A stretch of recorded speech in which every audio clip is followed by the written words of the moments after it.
നമസ്കാരം. എത്ര മനോഹരമാണല്ലേ നമ്മുടെ മലയാളം. ഈ കേരളം മത സൗഹാർദ്ദത്തിനേറെ പേരുകേട്ട ഒരു മണ്ണാണ്. ഈ കഴിഞ്ഞ ദിവസമാണ് എൻ്റെ ഒരു സുഹൃത്ത്, ഇന്ന് നബിദിനമാണ്, നമുക്കറിയാം നബിദിനം ആഘോഷിക്കുകയാണ്. യഥാർത്ഥത്തിൽ ഇന്നലെയാണ് നബിദിനം ആഘോഷിക്കേണ്ടത്. എൻ്റെ ഒരു സുഹൃത്തിനോട് ഞാൻ ചോദിച്ചു, എന്താണ് ഇന്ന് നബിദിനമല്ലേ, തിരുവോണ ദിവസം നബിദിനമല്ലേ എന്ന് പറയുമ്പോൾ നമുക്ക് തിരുവോണത്തിന്റെ സൗന്ദര്യം ഇല്ലാതാവും. തിരുവോണത്തിന്റെ സൗന്ദര്യം കാരണം ഇതിനിടയിൽ രണ്ടും കൂടി ആകുമ്പോൾ അതിൻ്റെ ഒരു ഭംഗി പോകും. അതുകൊണ്ട് ഞങ്ങൾ മഹല്ല് കമ്മിറ്റി കൂട്ടായി തീരുമാനമെടുത്തു, നാളേക്ക് നബിദിനം ആഘോഷിക്കാമെന്ന്. അങ്ങനെ ചിന്തിക്കുന്ന ഒരുപാട് ആളുകൾ ഉള്ള മണ്ണാണിത്.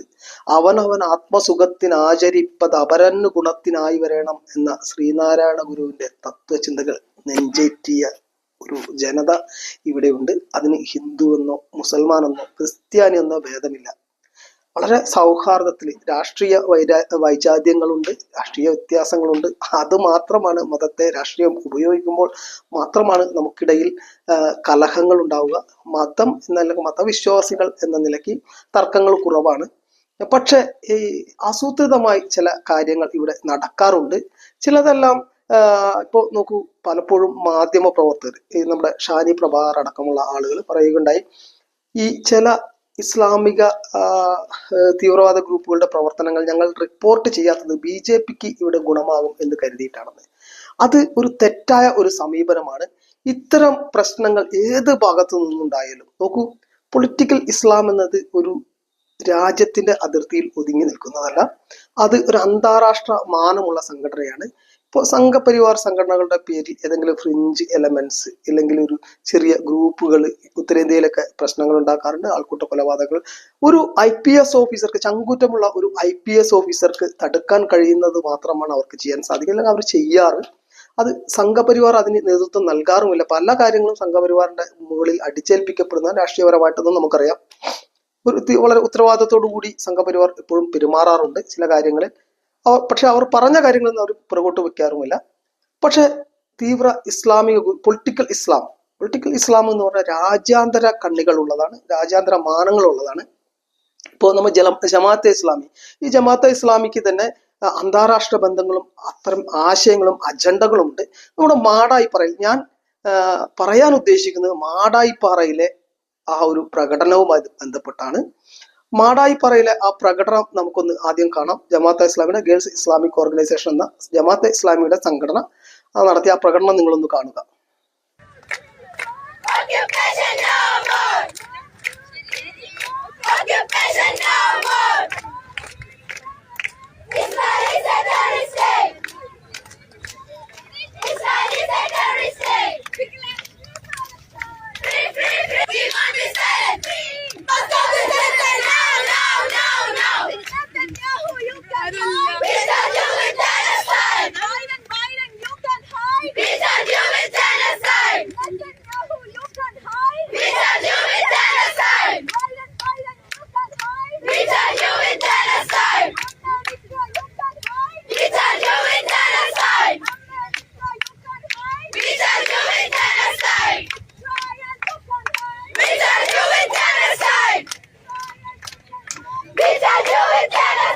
നോക്കൂ, ഇതിനെതിരെ കേസ് ഫയൽ ചെയ്തു ഗവൺമെന്റ്. കാരണം കേരള പോലീസ് ഒരു സമൂഹത്തിൽ അസ്വസ്ഥത ഉണ്ടാക്കും വിധം ആൾക്ക് അനുമതിയില്ലാതെ സംഘടിച്ചു എന്നുള്ള വകുപ്പുകളെല്ലാം ഇട്ട് കേസെടുത്തു. വിദ്വേഷം പകർത്താൻ ശ്രമിച്ചു എന്നുള്ള വകുപ്പുകളൊക്കെ ഇട്ട് കേസെടുത്തു. ഈ ജമാഅത്തെ ഇസ്ലാമി സാധാരണ നമുക്കറിയാം, നമ്മളൊരു പ്രകടനം നടത്തണമെങ്കിൽ അത് തെരുവുകളിൽ, തെരുവോരങ്ങളിൽ, ആളുകൾ കാണുന്ന റോഡുകളിലൂടെയൊക്കെയാണ്. ഇങ്ങനെ ഒഴിഞ്ഞ ഒരു സ്ഥലത്ത് ഇങ്ങനെ ഒരു പ്രകടനം നടത്താനുള്ള എന്തുകൊണ്ടായിരിക്കാം അവർക്ക് അങ്ങനെ ഒരു ആശയം തോന്നിയത്? ഇവിടെ നമുക്കറിയാം, ജമാൽ മേലേതിൽ എന്ന് പറയുന്ന ഒരു മനുഷ്യന്റെ ഫേസ്ബുക്ക് പോസ്റ്റ് ഇത് കൃത്യമായിട്ട് പറയുന്നുണ്ട്. ജമാൽ മേലേതിൽ എന്ന് പറയുന്ന അദ്ദേഹം പറയുന്നു, കേസെടുത്തതിനെ സംബന്ധിച്ചാണ്, കേസെടുത്താൽ പോരാ, കൂട്ടിലടക്കണം ഈ മനുഷ്യവിരുദ്ധരെ. മാടായിപ്പാറ 600ഓളം ഏക്കർ വ്യാപിച്ചു കിടക്കുന്ന ദേവസ്വം ഭൂമി. തങ്ങളുടെ വൈകുന്നേരങ്ങളിൽ ആ നാട്ടിലെ മിക്ക മനുഷ്യരും കാറ്റുകൊള്ളാനും ഇത്തിരി നേരം സമാധാനത്തോടെ ഇരിക്കാനുമൊക്കെ എത്തുന്ന മനോഹരമായ ഒരിടം. തിരുവോണ ദിവസം വൈകുന്നേരം 10,000-ലധികം ആളുകളുണ്ട്. അതിൽ എല്ലാ മതക്കാരുമുണ്ട്. അവർ മനുഷ്യർ ആഘോഷിച്ച ഓണച്ചിരികളുമായി കലപില കൂട്ടിക്കൊണ്ടിരിക്കെ അവർക്കിടയിലേക്ക് ഒരു പ്രകടനം. പാതയും വിട്ട് മാറിയിരിക്കുന്ന ചെറിയ ചെറിയ സന്തോഷക്കൂട്ടങ്ങൾക്കിടയിലേക്ക് കടന്നു വന്ന് ഓരോ കൂട്ടത്തെ നോക്കിയും ഫ്രീ ഫ്രീ പാലസ്തീൻ എന്ന് വിളിച്ച് ആക്രോശിക്കുകയായിരുന്നു. അവിടെ ഇരിക്കുന്ന മനുഷ്യരാണ് പാലസ്തീന് ദ്രോഹിക്കുന്നതെന്ന് വേണം കരുതാൻ. അത്തരത്തിലാണ് അവരുടെ പ്രകടനം. ജമാൽ മെയ്ലേദിൽ എന്ന് പറയുന്ന ഒരു മനുഷ്യന്റെ ഒരു പൊതുപ്രവർത്തകനാണെന്നാണ് ഞാൻ കരുതുന്നത്. അദ്ദേഹത്തിന്റെ ഒരു ഫേസ്ബുക്ക് പോസ്റ്റാണിത്. ജാതി മത ഭേദമന്യേ ഈ ശുദ്ധ വിവരക്കേടിനെ, തെമ്മാടിത്തത്തെ ആളുകൾ വിമർശിച്ചു. അതൊരു ദേവസ്വം ഭൂമിയാണ്. എനിക്ക് ഈ ജമാഅത്തെ ഇസ്ലാമി അങ്ങനെ മാടായിപ്പാറയിൽ ഇങ്ങനെ ഒരു പ്രകടനം നടത്താൻ, അതും സ്ത്രീകളെ മുൻനിർത്തിക്കൊണ്ട് അങ്ങനെ തിരഞ്ഞെടുത്തത് എന്തായിരിക്കുമെന്ന് ഞാൻ ആലോചിച്ചു. അതിന് പുറകിൽ യാത്ര ചെയ്തു. അപ്പോഴാണ് അവിടെ നടന്ന ചില കേസുകളായിട്ട് ബന്ധപ്പെട്ട് എനിക്ക് ചില വിവരങ്ങൾ കിട്ടിയത്. ഭൂമി, ഈ മാടായിപ്പാറ ഭൂമി നമുക്കറിയാം ചിറക്കൽ രാജാവിന്റെ വകയായി മാടായി ദേവസ്വത്തിന്റെ, മലബാർ ദേവസ്വത്തിന്റെ ഭൂമിയാണത്. ഇതിന് ഒരു കേസ് വന്നു. ഈ കേസിന് ആധാരം എന്നുള്ളത് നോക്കൂ, പഞ്ചായത്ത് അവിടെയുള്ള ഒരു സ്വകാര്യ വ്യക്തിയുടെ ഭൂമി എടുക്കാൻ തീരുമാനിച്ചു. പഞ്ചായത്തിന്റെ കെട്ടിടങ്ങൾക്ക്. നമുക്കറിയാം മാടായി പഞ്ചായത്ത് എന്ന് പറയുന്നത് ഒരു മുസ്ലിം ഡോമിനേറ്റഡ് ഏരിയയാണ്. 62.9% മുസ്ലിങ്ങളുള്ള സ്ഥലം, 32.2% ഹിന്ദുക്കളും 4% ക്രൈസ്തവരുമുള്ള ഒരു പ്രദേശമാണ് മാടായി എന്ന് പറയുന്നത്. ഇവിടെ മുസ്ലിം ലീഗാണ് ഭരിക്കുന്നത്. ഈ മുസ്ലിം ലീഗിന്റെ നേതാവ് ഷഹീദ് കായിക്കാരനെതിരെ ഈ അടുത്ത് ജൂലൈ 10 കഴിഞ്ഞ മാസം 10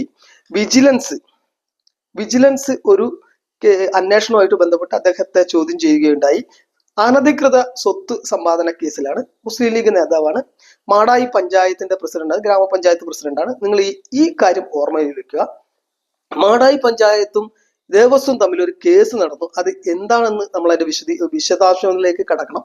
ഒന്നാമത്, ഒരാൾ ഭൂമി വിൽക്കുന്നു ഈ ഗ്രാമപഞ്ചായത്ത് സ്വത്ത് എടുക്കാൻ വേണ്ടി. അങ്ങനെ ഇത് രജിസ്ട്രേഷൻ കഴിഞ്ഞു. ആദ്യം ഗവൺമെന്റ് തലത്തിൽ ഇത് നെഗോഷിയേഷൻ ഉണ്ടായി. സാധാരണ നമുക്കറിയാം, ഒരു ഭൂമി എടുക്കണമെങ്കിൽ കൃത്യമായിട്ടുള്ള ഒരു വക്കീലിനെ വെച്ച് നിയമോപദേശം കിട്ടണം, ഒരു അഡ്വൈസറി വാങ്ങിക്കണം, അതിന് പ്രാപ്തനായിട്ടുള്ള ഒരു വക്കീലിന്റെ നിയമോപദേശം വേണം. ഇതൊക്കെ എടുത്തിട്ടുള്ള ഒരു ഭൂമി സർക്കാർ ഭൂമിയായിട്ട് ഏറ്റെടുക്കുക. പക്ഷെ ഇവിടെ അതുണ്ടായില്ല. അതിനുശേഷം നമ്മുടെ ജില്ലാ കളക്ടർ ഇതിനൊരു വില നിശ്ചയിച്ചു. ആ വിലയ്ക്കും എത്രയോ ഇരട്ടിയിലധികം ഇവർ അത് രജിസ്റ്റർ ചെയ്തു, വ്യക്തിക്ക് കൊടുത്ത്, അതിന്റെ ഉടമസ്ഥൻ എന്ന് പറഞ്ഞ വ്യക്തിക്ക്. ആ സമയത്താണ് ചില ആളുകൾ ഇത് ദേവസ്വം ഭൂമിയാണെന്ന് പറഞ്ഞാൽ ദേവസ്വം ഇതിനെതിരെ കേസ് ഫയൽ ചെയ്തു. അതിന്റെ യാഥാർത്ഥ്യം, ഈ ഭൂമി ദേവസ്വത്തിന്റെ ഒരു ഭാഗമാണ്. അതായത് ഈ 10-300 ഏക്കർ ഭൂമിക്ക് ഇടയിൽ, അതിന്റെ നടുവിലായി ഇയാൾക്ക് എങ്ങനെയാണ് ഭൂമി ലഭിക്കുക എന്ന്. അപ്പോൾ 1930 ഇത് 1930 അടങ്കൽ രേഖ പ്രകാരം ഇത് ദേവസ്വം ഭൂമിയാണ്. അറക്കൽ രാജാവിന്റെ വകയായിട്ടുള്ള ദേവസ്വം ഭൂമിയാണ്. 1900 ഇത് എങ്ങനെയാണ് 1989 പെട്ടെന്ന് വേറൊരാൾക്ക് രജിസ്റ്റർ ചെയ്യപ്പെടുന്നത്, അയാൾക്ക് ജന്മം അവകാശം ലഭിക്കുന്നു. ദേവസ്വം ഭൂമി നമുക്കറിയാം, ദേവസ്വം ഭൂമി അങ്ങനെ ഒരു കാരണവശാലും 1952 മദിരാശി ഹിന്ദു മത ധർമ്മസ്ഥാപന നിയമത്തിലൂടെയും 1957 ലാൻഡ് കൺസർവൻസി ആക്ടിലൂടെയും അതിന്റെ പ്രസക്ത വകുപ്പുകൾ പ്രകാരം ഒരു കാരണവശാലും ദേവസ്വം ഭൂമി ഗവൺമെന്റ് ഭൂമി പോലെ പരിപാലിക്കപ്പെടണം എന്നാണ് ആ ആക്ട് നിർദ്ദേശിക്കുന്നത്. ദേവസ്വം ബോർഡ് ദേവൻ എന്നത് മൈനർ ആയതുകൊണ്ട് ആ ഭൂമി കൈമാറാൻ കഴിയില്ല എന്നതാണ് വസ്തുത നിയമം. അതായത് ഒരു പ്രതിഷ്ഠ, അതായത് ദേവൻ, അവിടുത്തെ ദൈവസങ്കല്പം അവര് മൈനർ ആയിട്ടാണ് കണക്കാക്കുക. അതുകൊണ്ട് 18 വയസ്സിനുള്ള താഴെയുള്ള ആളുകളുടെ സ്വത്തുവകകൾ കൈകാര്യം ചെയ്യാൻ കഴിയില്ല. അതുകൊണ്ട് തന്നെ ദേവസ്വം ഭൂമികൾ കൈമാറ്റം ചെയ്യാൻ കഴിയില്ല എന്നുള്ള നിയമം രാജ്യത്ത് നിലനിൽക്കെ ഇത് കൈമാറി 1989 അതായത് 1914 അതായത് 423/87 എന്ന രജിസ്ട്രേഷൻ നമ്പറിൽ ഇത് രജിസ്റ്റർ ചെയ്യപ്പെട്ട ഒരു വ്യക്തിക്ക് അത് ജന്മമായിട്ട്, ഇതിനു മുമ്പ് ആരിൽ നിന്ന് ജന്മം പട്ടയം കിട്ടി, ആരിൽ നിന്ന് അവകാശം കിട്ടി എന്നുള്ള അതിൽ തന്നെ അതിനു മുമ്പുള്ള നമുക്ക് മുൻ പട്ടയങ്ങളൊക്കെ ഉണ്ടാവുമല്ലോ, മുന്നാധാരങ്ങളും കാര്യങ്ങളും ഒന്നുമില്ല, ഒരു ഇതുമില്ലാതെ പെട്ടെന്ന് ഒരാളുടെ പേരിലേക്ക് ഒരു വ്യക്തിയുടെ പേരിലേക്ക് 87 രജിസ്റ്റർ ചെയ്യപ്പെടുക. അതിൽ നിന്ന് തന്നെ ഇത് കൃത്രിമമായി ഉണ്ടാക്കിയ ഭൂമിയാണെന്ന് മനസ്സിലായി. ആ ഭൂമി അതിനുശേഷം ഇവര് ഇതുവരെ വന്ന് ഇത് പഞ്ചായത്തും ഭരണം നമുക്കാവുമ്പോൾ ഇതിന് സൗകര്യമുണ്ട്. മുസ്ലിം ലീഗിന്റെ നേതൃത്വത്തിലുള്ള പഞ്ചായത്ത് ഭരണസമിതി ഇവരിത് പഞ്ചായത്ത് ഏറ്റെടുക്കുന്നു, ഈ വ്യക്തിക്ക് ഭൂമി കൊടുക്കുന്നു. ഇത് കേസായി കഴിഞ്ഞപ്പോൾ പഞ്ചായത്ത് ഞാനും നിങ്ങൾ നികുതി അടക്കുന്ന പണം നഷ്ടപ്പെട്ടു, ഈ വ്യക്തിക്ക് പണം കിട്ടി, ഇപ്പൊ കേസിൽ കിടക്കുകയാണ്. ദേവസ്വം ഭൂമി എങ്ങനെ വന്നാലും 1987 മുമ്പ് ഇത് ഇവരുടെ ആയിരുന്നു എന്ന് തെളിയിക്കാനുള്ള ഒരു രേഖയില്ലാത്തതുകൊണ്ട് ഇത്, അതേസമയം ദേവസ്വം ബോർഡിന് കൃത്യമായ രേഖകൾ ഉള്ളതുകൊണ്ട് ഇത് ദേവസ്വം ഭൂമി ആയിരിക്കും. എങ്ങനെയാണ് ഇത് പുറത്തേക്ക് വന്നത്? ഇത് വലിയൊരു തട്ടിപ്പിന്റെ ഭാഗമാണ്. അവിടെ തന്നെയുള്ള ഈ ദേവസ്വം ഭൂമി കയ്യേറിയ മറ്റൊരു വ്യക്തി, അയാളുടെ പേരിൽ കേസ് വന്നപ്പോൾ ഇവരാണ് ഇതൊരു ഒറ്റിയതെന്ന് ദേവസ്വത്തിനെ അറിയിച്ചതെന്നുള്ള ധാരണ പ്രകാരം ഇദ്ദേഹം ഇവരെയും ഒറ്റി. അങ്ങനെയാണ് ഇത് പുറംലോകം അറിയുന്നത്. ഈ 62% മുസ്ലിം പോപ്പുലേഷനുള്ള മുസ്ലിം ലീഗ് ഭരിക്കുന്ന ഈ പ്രദേശത്ത് ഈ ദേവസ്വം ഭൂമിയെ സർക്കാർ, അതായത് ഭരണകൂടത്തിന്റെ മുസ്ലിം ലീഗ് പാർട്ടിയുടെ ഒത്താശയോടുകൂടി ഇത് കൈയടക്കാൻ ചിലർ ശ്രമിച്ചു. അത് അങ്ങനെ കേസ് സബ്ജുഡൈസ് ആണ്, കോടതിയുടെ മുമ്പിൽ ഇരിക്കുകയാണ്. എങ്ങനെയായാലും ദേവസ്വം ബോർഡിന് അനുകൂലമായിട്ടോ വിധി വരികയുള്ളൂ എന്ന് നമുക്കറിയാം. നമ്മുടെ നികുതി അടക്കുന്ന നികുതി പണം വസൂലാക്കാൻ കോടതി നിർദ്ദേശിച്ചാലായി, അല്ലെങ്കിൽ അത് നഷ്ടപ്പെടും. ഇതിനിടയിലാണ് ഈ ആളുകൾ സ്വച്ഛന്തമായി നമുക്കറിയാം, ദേവസ്വങ്ങളിൽ ക്ഷേത്രങ്ങളൊക്കെ സർവ്വമതസ്ഥർക്കും ഒരുപോലെ. ഇപ്പൊ നമ്മളെ ഗ്രാമീണ ക്ഷേത്രം, അപൂർവം ചില ക്ഷേത്രങ്ങളിലുള്ളൂ അഹിന്ദുക്കൾക്ക് പ്രവേശനമില്ല എന്നൊക്കെ പറയുന്നു. മറ്റുള്ള കണ്ണൂരിലേക്ക്, മുത്തപ്പൻകാവിലേക്കൊക്കെ നമുക്കറിയാം സർവ്വമതത്തിൽപ്പെട്ട ആളുകളും വരും. അങ്ങനെ ആർക്കും സ്വച്ഛമായിരിക്കാനും അവരുടെ സങ്കടങ്ങൾ ഇറക്കി വെക്കാനുമുള്ള ഒരു സ്ഥലങ്ങളായിട്ട് മാറാറുണ്ട് ക്ഷേത്ര സങ്കേതങ്ങൾ. പക്ഷെ ഇവിടെ അങ്ങനെ സന്തോഷത്തോടെ ഓണക്കാലം ആഘോഷിച്ചു ഓണത്തിലെ സായാഹ്നത്തിൽ ഇരിക്കുന്ന ആളുകളുടെ മുന്നിലേക്ക് വെല്ലുവിളിയെ പോലെ മുദ്രാവാക്യം വിളിച്ചുകൊണ്ട് ഒരു കൂട്ടം ആളുകൾ, ഒരു കൂട്ടം സ്ത്രീകൾ വരികയാണ്. പലസ്തീൻ അവിടെ ഇസ്രായേലും അത് പതിറ്റാണ്ടുകളെ സഹസ്രാബ്ദങ്ങളായിട്ടുള്ള പ്രശ്നങ്ങളാണ്. നമുക്ക് എന്ത് ചെയ്യാൻ കഴിയും? ഇവിടെ ഇതുപോലെ പൊളിറ്റിക്കൽ ഇസ്ലാമിന്റെ ഇത്തരം പ്രശ്നങ്ങൾ, ഏതോ നാട്ടിൽ കിടക്കുന്ന പ്രശ്നങ്ങൾ ഇവിടെ കൊണ്ടുവന്ന് ഇവിടെ നമ്മുടെ സമാധാനം കെടുത്തുകയാണ് ഇവർ. ഇതിനെ കണ്ടില്ലെന്ന് നടിക്കാനാവില്ല, കൃത്യമായിട്ടുള്ള നടപടി ഉണ്ടാകണം. കാരണം ഈ മനോഹരമായ ഒരു മലർവാടിയെ പോലെയാണ് നമ്മുടെ ഈ പുണ്യ കേരളം. ഈ കേരളം ഇങ്ങനെ നിലനിൽക്കേണ്ടത്, അതായത് സുന്ദരമായി സ്നേഹസമ്പന്നമായി നിലനിൽക്കേണ്ടത് ഓരോ മലയാളിയുടെയും ആവശ്യമാണ്. അതുകൊണ്ട് പൊളിറ്റിക്കൽ ഇസ്ലാം എന്നത് അത് ദൂരവ്യാപകമായിട്ടുള്ള അജണ്ടകളും ആശയങ്ങളുമുള്ള ഒരു തത്വചിന്താ പദ്ധതിയാണ്, ഇല്ലെങ്കിൽ ഒരു പദ്ധതിയാണ്, ഒരു നിഗൂഢ സംഘമാണ് പൊളിറ്റിക്കൽ ഇസ്ലാം.